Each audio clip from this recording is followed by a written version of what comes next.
Today I pulled the trigger on Terminator 2D No Fate for PlayStation 5, and as a massive fan of the first two films, plus pixel art, 2D side-scrollers, shoot-em-ups and retro games, playing Terminator 2D today gave me flashbacks of so many games I've loved over the years, like Contra, Shinobi, Metal Slug, Black Hawk, Double Dragon, RoboCop and many others. So much so that it made me want to make this video today. It also delivered the best bits of the Terminator 2 Judgment Day movie with some extra bits of the story in between the film, making the first playthrough an absolutely brilliant experience.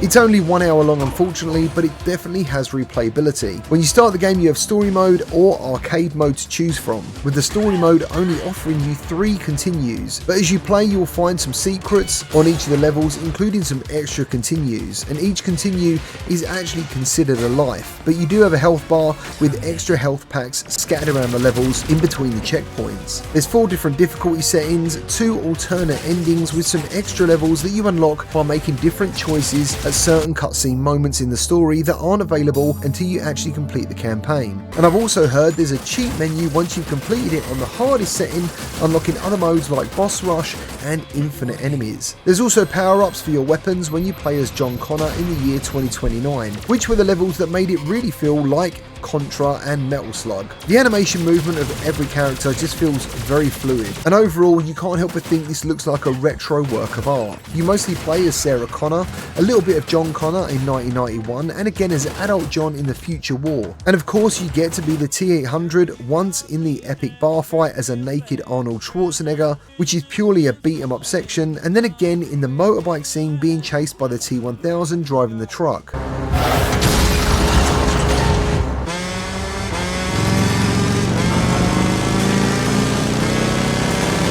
There's also levels with quick time events, lots of boss fights, epic cutscenes, and these cutscenes really do work their retro magic on you.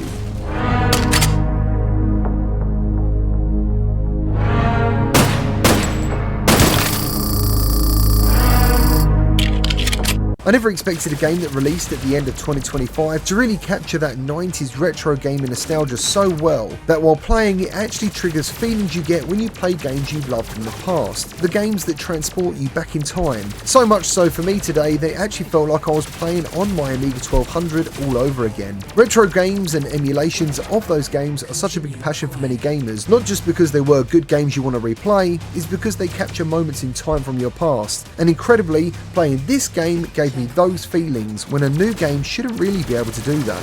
I've no idea how many people on this channel had an Amiga or Super Nintendo or Sega Mega Drive, but this is one of the best retro games I've played in years. The pixel perfect animations are so stylish, the music is absolutely perfect, and the gameplay is challenging, but I wouldn't necessarily call this a hardcore shoot 'em up. It's more of an arcade experience, at least in the story mode standard difficulty, that plays out from beginning to end just like the film. And there's enough variety in the gameplay to keep you hooked from beginning to end too. The levels look amazing with lots of different enemy types, and there's level score ratings at the end of each mission that pushes you to try and hit that top rank S rating each time. The DualSense controller feels great with excellent haptics, which is the real reason I picked this up on PlayStation versus any other system. And overall, if you're on the fence because it does seem a little bit overpriced for such a short game and an old looking game, I think this is absolutely worth it in my opinion. I can definitely see myself coming back and playing this many times before Christmas hits. So there we have it. I know this video is short and sweet, I just wanted to share how much I loved playing this amazing retro and nostalgic gaming experience. And as a fan of the Terminator franchise, I think this is one of the best games I've played from the franchise. And I look forward to seeing your thoughts down in the comments.